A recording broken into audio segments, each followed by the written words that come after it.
Hi అండి, welcome to our channel. ఎలా ఉన్నారు అందరూ? మీరంతా బాగుండాలని నేను మనస్ఫూర్తిగా కోరుకుంటానండి. ఈరోజు సింపుల్గా రైస్ కుక్కర్లో వెజిటబుల్ బిర్యానీ చేస్తున్నాను. ఎలా చేయాలో వీడియోలో చూడండి. ఒక గ్లాస్ బియ్యము నేను రైస్ కుక్కర్లో కడిగి నానబెట్టుకున్నాను. 2 గ్లాసులు నీళ్లు పోసేసి.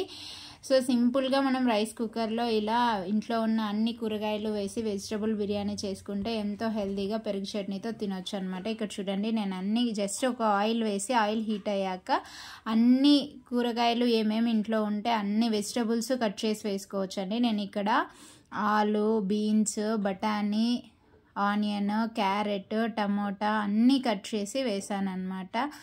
మీ దగ్గర ఏ కూరగాయలు ఉన్నా కూడా అన్ని కూరగాయలు చిన్న చిన్నగా కట్ చేసి వేసుకోవచ్చు అనమాట.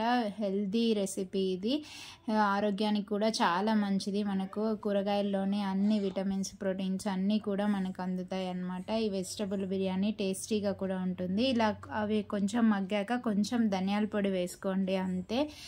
ఎక్కువ మసాలాలు ఏమీ లేకుండా సింపుల్గా అనమాట. చిన్నపిల్లలు కూడా తినొచ్చు ఇది. చూడండి, నేను కొద్దిగా ధనియాల పొడి వేసాను, అంతే. ధనియాల పొడి వేసిన తర్వాత కొద్దిసేపు అలా తిప్పుతూ ఇలా మగ్గించుకోండి వెజిటబుల్స్ అన్నిటినీ కూడా. సో కొద్దిసేపు అలా మగ్గించుకున్న తర్వాత కొంచెం కొబ్బరి పొడి వేస్తున్నాను నేను. ఎండు కొబ్బరి పొడి కొద్దిగా వేసాను. అంతా మిక్స్ చేసి ఇంకా దీన్ని మనము నానబెట్టుకున్న బియ్యంలో వేసి కలిపి ఆన్ చేసి రైస్ కుక్కర్ వండుకోవడమే, అంతే. సింపుల్గా రెడీ అయిపోతుంది. చూడండి, అయ్యింది. చూడండి ఎంత బాగుందో. అసలు ఏం మసాలా దినుసులు ఏమీ లేకుండా సింపుల్గా అనమాట. ఇలా చేసుకుంటే చిన్నపిల్లలు కూడా తినొచ్చు అనమాట. కాబట్టి ఇలా ఒకసారి రైస్ కుక్కర్లో ఎవరైనా ట్రై చేయాలనుకుంటే చేయండి, చాలా బాగుంటుంది అనమాట.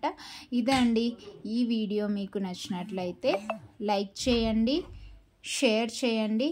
మన ఛానల్ని ఫస్ట్ టైం ఎవరైనా చూస్తుంటే సబ్స్క్రైబ్ చేసుకోండి. Thanks for watching.